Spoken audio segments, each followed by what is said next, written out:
Menurut pemantauan di lapangan dan berita, ya pasca ditetapkan Hasto sebagai tersangka, rumahnya kelihatan sepi. Tidak berpenghuni. Hanya dijaga oleh beberapa orang Satgas. Oh, ternyata Satgas itu kerjanya cuma menjaga-jaga rumah kader ya. Mau dong jadi kader. Makanya jangan cari masalah sama Parcok.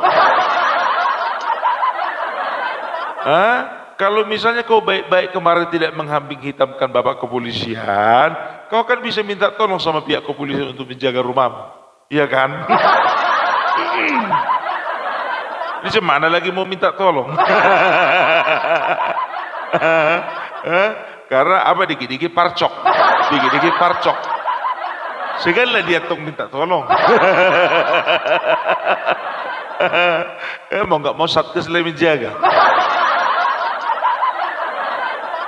Minta tolonglah sama kecamatanmu itu, ya kan, Satpol PP diturunkan. Apa yang bisa dilakukan seorang Satgas?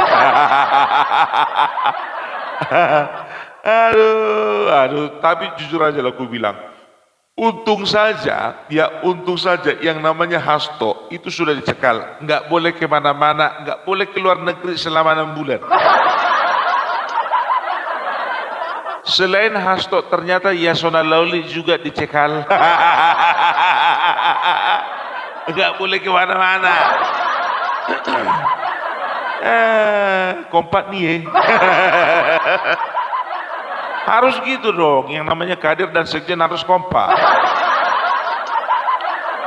Sama kemarin Birto elit PDIP ketika menanggapi memberikan pernyataan mengenai penetapan KPK terhadap Hasto sebagai tersangka, mereka sama-sama kompak pakai baju hitam. Kok pakai baju hitam sih? Pakai baju Sinterklas dong. Ini kan suasana Natal. Tapi partai kalian partai rakyat, partai wong cilik.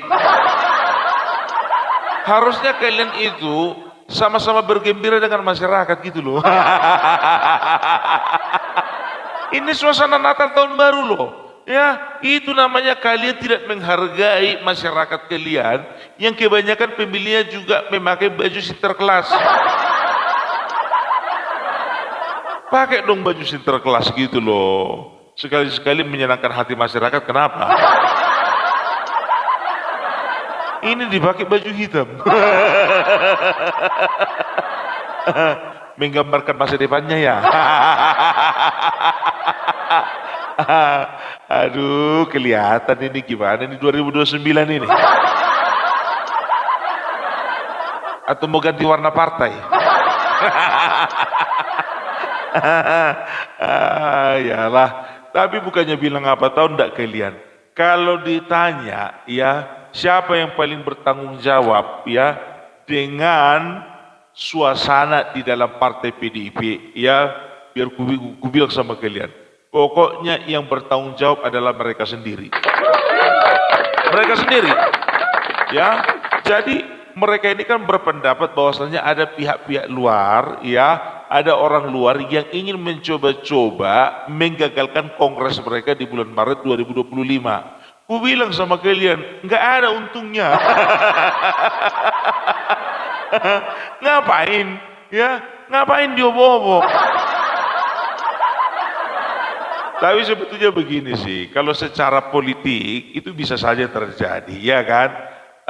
Yang sekarang begini, tapi jangan terlalu cepat mengambil kesimpulan bahwasanya orang luar yang melakukan tindakan seperti itu gitu loh ya, ya bikin out-outan gitu loh ya, bikin bikin recok gitu partai PDI Perjuangan. Jadi begini ya, kalau bisa ku bilang, aku lebih setuju orang yang cari gara-gara sama partai PDIP ya, sehingga mereka lagi menghadapi situasi yang caruk marut itu sebetulnya mereka sendiri ya. Karena apa? Karena begini ya, tidak semua orang di PDIP itu suka dengan yang namanya Hasto. Suka dengan namanya Ibu Megawati secara leadership. Kenapa bilang? Ya, karena ini kita harus tahu ya. Ini mulai dari pemilu legislatif kemarin. Pemilu legislatif kemarin ternyata banyak ya kader lama. Aku nggak tahu karena kepentingan apa ya. Mereka yang harusnya punya kesempatan untuk mengikuti pemilu yang mengikuti pertarungan di dapil-dapil masing-masing yang dilempar ke dapil orang lain. Contohnya Marwara Sirait, ya itu dia harusnya bisa menang di Sumedang, Subang dan juga Majalengka. Tapi karena Bang Marwara Sirait ini kemarin itu dilempar ke Bogor, akhirnya nggak dapat suara. Ternyata setelah ku baca berita dan ku simak, ya kan, ku analisa, ternyata Marwara Sirait bukan satu-satunya orang yang dicampakkan begitu saja. Itu pertama ya, yang pertama. Baru yang kedua, masalah pilkada kemarin. Banyak kader mereka ya yang tidak mendapatkan rekomendasi oleh karena berbagai situasi. Ya, tidak mendapatkan rekomendasi dari ya ketua DPD ataupun juga dari sekjen ataupun bahkan dari ketua umum. Ya contohnya di daerah kami ini ya itu yang namanya Nixon Nababan nggak dapat rekomendasi, malah Edi Ramayadi yang orang luar dapat rekomendasi. Loh jangan bilang kayak gitu, Bung. Edi Ramayadi udah jadi kader partai PDIP, ya itu kan kemarin karena mau dicalonkan. Dan ku bilang sama kalian, Nixon Nababan bukan satu-satunya calon kepala daerah yang punya kesempatan bertarung menjadi cagup ya, yang digantikan posisinya dengan orang lain. Tapi ada banyak calon-calon kepala daerah lainnya yang asli kader tapi tersisihkan oleh karena satu dan lain hal ya, terlebih lagi sebetulnya lebih menjaga dari perasaan dari ketua DPD dan juga sekjen dan juga ibu ketua umum. Kan begitu, menjaga perasaan itu berbicara tentang ya menjaga perasaan hati, yang kedua menjaga perasaan dompet.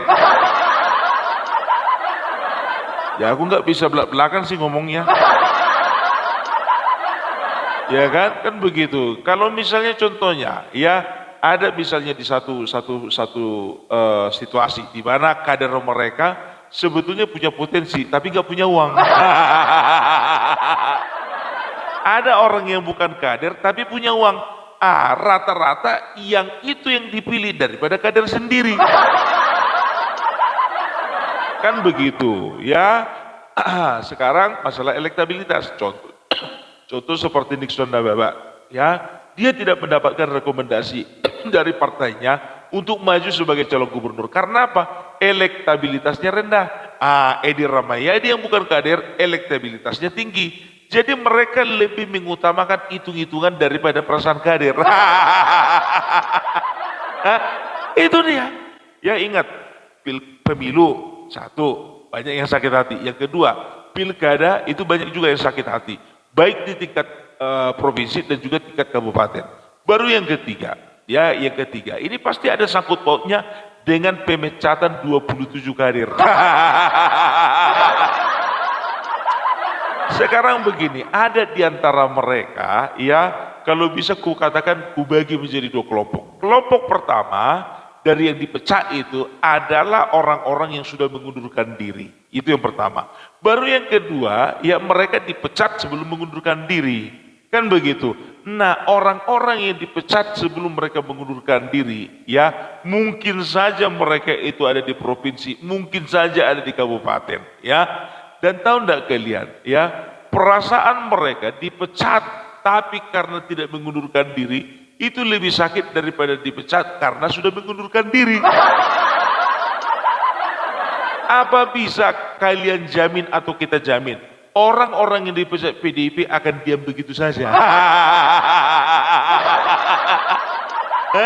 Coba. Bisa jadi begini, ya, orang-orang yang dipecat kemarin, ya, mereka akan membangun sebuah kekuatan dan menjalin komunikasi, ya, dengan kawan-kawan mereka yang masih ada di dalam. Nah, disitulah mereka mulai membuat sebuah permainan yang tidak terbaca oleh Hasto Kristianto dan juga Ibu Ketua Umum. Ini contoh-contoh yang ada di Tapanuli Tengah. Ya, kalau nggak salah aku ada 3 atau 4 anggota dewan, ya, anggota DPR di Tapanuli Tengah yang dipecat gara-gara tidak mau mendukung Masinton. Di antara mereka pasti ada orang yang sudah memperjuangkan berdirinya PDIP. Ya, bahkan wakil ketua DPRD sendiri pun dipecat. Itu perempuan yang kemarin ditarik-tarik karena baju lehernya itu sampai lepas kancing bajunya katanya. Kena pecat itu, iya kan? Aku udah kuperiksa semua dari 27 kader mereka yang mereka pecat, ya. Itu 4 itu ada di daerah Tapanuli Tengah. Makanya aku bilang, ya, jadi jangan kalian kira bahwasanya mereka itu diam-diam saja. Mereka pasti akan membangun kekuatan, ya. Mereka yang satu irama, yang satu frekuensi, yang satu visi, ya, yang tidak suka dengan kepemimpinan yang kemarin, ya, yang sekarang ini, ya. Jadi mereka pasti akan membuat manuver-manuver, kan begitu, ya. Contohnya spanduk, ya. Coba perhatikan kalian, spanduk yang ada di Jakarta yang mengatakan bahwasanya Megawati ilegal. Ya, coba bayangkan kalian, Megawati ketua umum sendiri dikatakan ilegal. Ya, ya bisa dikatakan begini, kalau orang luar jujur saja, ya. Kalau aku kayaknya nggak percaya kalau itu adalah ulah orang luar. Itu pasti orang dalam sendiri. Kecurigaan, ya, yang pertama alasan mengatakan itu bukan orang luar. Nggak ada untungnya. Ya, karena apa? Karena satu-satunya partai di luar pemerintahan yang sekarang lagi anjlok-anjloknya cuma partai PDIP. Kalau yang lain-lainnya itu sedang merayakan kemenangan, merayakan kegembiraan, gitu loh. Dan aku yakin yang di Jakarta itu sebetulnya bukan isu lokal Jakarta sendiri, tapi itu sudah menjadi ungkapan perasaan mereka, ya, untuk skala nasional, gitu loh, ya. Karena apa? Sudah menyentuh nama Ibu Ketum. Kecuali kalau mereka yang mereka senggol itu cuma nama ketua DPRD Jakarta atau ketua DPD Jakarta, bolehlah kita katakan, ya kan, itu isu lokal, kan begitu. Tapi ini sudah menjadi isu nasional, gitu loh, ya. Jadi kalau ku katakan ini pasti kerjaan orang dalam ini, ya. Karena apa? Sampai sekarang pun juga, coba. Mereka belum bisa menemukan siapa yang memasang spanduk itu. Yang pertama, kenapa mereka tidak bisa menemukan? Karena mereka tidak berani lapor polisi. Kan bisa saja diinvestigasi, kan begitu kan, dilakukan penyelidikan, iya kan? Tapi siapa yang berhak melakukan penyelidikan dan juga memiliki kemampuan penyelidikan yang luar biasa selain daripada kepolisian? Tapi apa mau ditaruh di mana muka mereka minta tolong sama bapak-bapak di kepolisian, padahal mereka selama ini sudah mengkambing hitamkan kepolisian. Mau di mana taruh mukanya? ya, itu dia. Coba bayangkan kalian, bapak-bapak kepolisian ini jujur aja aku bilang, ya, masalah obat-obatan terlarang, narkoboy, gampang aja dapat. Masalah judai, ya itu gampang. Ya masalah kasus-kasus berat, ya lebih berat, jauh lebih berat daripada masalah cuman kasus spanduk doang. Itu bisa terungkap. Ini masalah spanduk sampai sekarang belum terungkap. Mananya satgas kalian? Mananya tim investigasi kalian? Ya kan? Itu dia. Jadi udahlah, ya, untuk kalian yang ada di dalam sana, kalian sadari bahwasanya kalian itu sedang menyakiti sebagian besar warga dari partai PDIP sendiri. Dan inilah situasi inilah yang dimanfaatkan ya orang-orang PDIP yang sekarang masih nongkrong di dalam, yang masih ingin bertahan di dalam, yang menginginkan perubahan, kan begitu. Kalian kira orang paling senang itu Opung Parbela kalau Hasto ditetapkan jadi tersangka? Bukan. Tapi orang yang kontra dengan namanya Hasto Kristianto. Ya, kalian kira semuanya orang suka sama si Hasto di PDIP itu? Kurasa ada yang joget-joget. Itu dia. Baru kelompok yang tadi yang satu lagi ku bilang ya adalah orang-orang yang dipecat itu adalah orang-orang yang mengundurkan diri. Karena apa? Mereka terpaksa mengundurkan diri. Kenapa mereka terpaksa mengundurkan diri? Ternyata mereka mengundurkan diri karena alasan mereka tidak mendapatkan rekomendasi. Ya, sebagian besar dari mereka itu tidak mendapatkan rekomendasi baik di pemilu legislatif dan juga pemilu kepala daerah. Itu loh, ada seperti di Bali, di Kalimantan, ya termasuk kalau nggak salah itu di daerah Papua. Ada itu ya beberapa orang mengundurkan diri oleh karena apa? Karena mereka tidak mendapatkan rekomendasi dari pusat, dari atas gitu loh. Jadi kalian kira mereka diam saja? Enggak. Ya mereka itu sebetulnya terpaksa itu. Ya terpaksa mereka itu harus mengikuti pertarungan dari partai lain. Karena tidak mendapatkan rekomendasi dari partai sendiri. Dan alhamdulillah puji Tuhan. Ya terima kasih banyak untuk masyarakat Indonesia. Karena apa? Ada beberapa di antara mereka mengundurkan diri dan memilih dari jalur partai lain. Dan mereka menang. Mereka menang. Otomatis mereka yang menang ini ya mereka akan bekerja untuk bangsa ini dan juga akan bekerja untuk partainya, kan begitu. Tapi maaf, mereka juga tidak melupakan apa yang dilakukan partainya kepada mereka. Itu makanya aku bilang, di antara mereka itu masih banyak sebetulnya yang cinta dengan partai mereka. Cuman ketua umum udah gak cinta lagi sama mereka. Bisa dikatakan itu kan cinta bertepuk sebelah tangan itu. Apalagi yang mau diharapkan dari cinta bertepuk sebelah tangan? Jelas kan? Jadi kalau misalnya daripada elit PDIP mengatakan bahwasanya ini adalah kerja daripada orang luar, ku bilang sama kalian 65% enggak, ini kerja orang dalam ini. Apalagi ada rumor mengatakan bahwasanya Bapak Joko Widodo itu sebetulnya dari awal sudah ada rencana untuk merebut kursi ketua umum.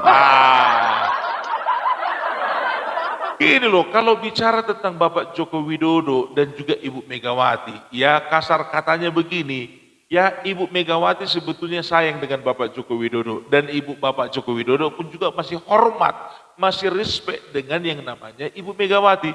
Cuman gara-gara congornya orang seperti Hasto, Masinton Pasaribu, setelah itu yang namanya Deddy Sitorus, Hadi Napitupulu, itu yang membuat jarak di antara Bapak Joko Widodo dan Ibu Megawati semakin lama semakin renggang dan semakin menemukan satu kesimpulan bahwa mustahil seorang Joko Widodo akan kembali rekonsiliasi dengan Ibu Megawati. Karena apa? Karena mereka gitu. Padahal di dalamnya itu sebetulnya masih ada orang-orang yang respect sama Bapak Jokowi, yang masih punya hati dengan Bapak Jokowi. Ya kan begitu, nggak perlu disebutkan satu-satu orangnya. Itu dia, ya. Jadi sekarang kalau kukatakan secara kepartaian, ya PDIP itu kuat cuma di atas kertasnya itu.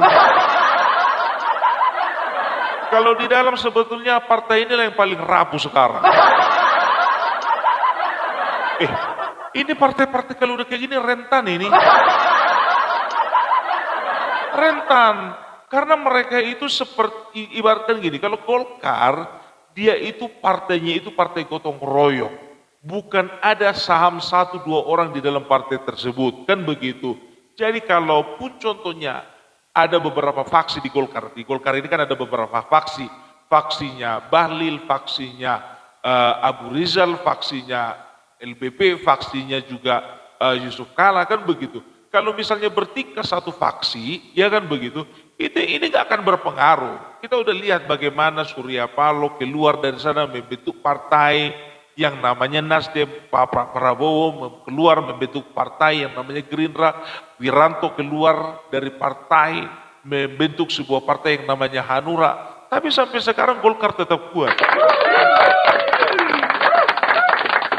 Karena apa? Ya, kepemimpinan seorang ketua umum tidak merupakan tidak merupakan tolak ukur maju atau mundurnya partai tersebut. Karena apa? Ya, ini berbicara tentang organisasi, bukan berbicara tentang individu. Lain dengan PDIP, kalau rusak individu di atas, contohnya ketua umumnya rusak itu sampai ke bawah. Perhatikan kalian. Ya itu dia, makanya aku bilang, coba lihat kayak Partai Demokrat, ya. Waktu mereka itu dibombardir dengan kasus korupsi yang menimpa banyak kadernya, ya. Makin lama masyarakat makin tidak percaya, akhirnya apa? Sekarang Partai Demokrat bisa kalian lihat urutan keberapa? 5 besar pun nggak dapat. Padahal tahun 2000 kalau tidak salah tahun 2009 ya 2009 atau 2004 2009 mungkin ya 2009 itu bisa dikatakan itu menjadi puncak Partai Demokrat mendapatkan juara pertama ya perolehan tertinggi untuk pemilu legislatif kan begitu pernah merasakan di posisi itu gitu loh ya tapi oleh karena tingkah laku dari para elitnya tingkah laku dari anggota-anggota dewannya ya yang melakukan banyak tindakan korupsi akhirnya apa kepercayaan masyarakat jadi hilang gitu loh. Nah ini sebentar lagi akan terungkap gitu loh. Ya mulai Harun Masiku ya setelah itu ada kemarin itu siapa mantan Menteri Sosial ya Juliet Batubara dan lain sebagainya dari yang sudah terungkap dan yang akan terungkap ya orang akan menilai bagaimana Partai Demokrasi Indonesia Perjuangan itu nasibnya akan bakalan sama menjadi partai seperti Demokrat. Itu dia. Ya, jadi makanya seperti Gerindra, ya, kalau Bapak Prabowo masih bisa mempertahankan kepercayaan masyarakat, maka Partai Gerindra akan menjadi partai ya dengan saham individu yang nilainya sangat besar. Itu dia.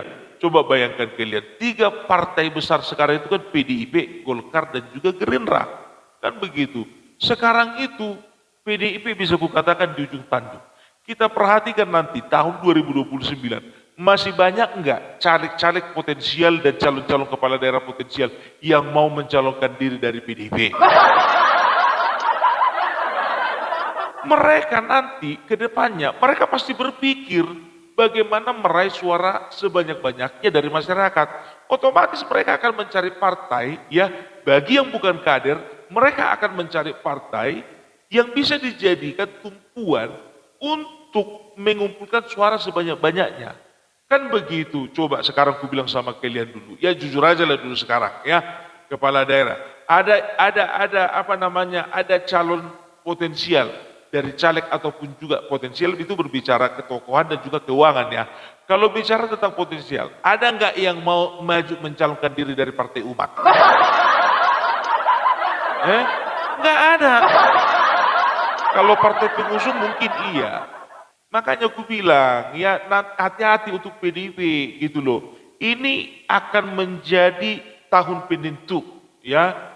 Tahun 2024, 2025, 2026 akan menjadi penentu di tahun 2029 mau kemana atau mau seperti apa PDIP ke depannya. Ya kan? Tergantung. Apalagi biar tahu kalian sekarang itu ya aku dengar kabar ya itu yang namanya Hasto Kristianto namanya sudah hilang dari website PDIP.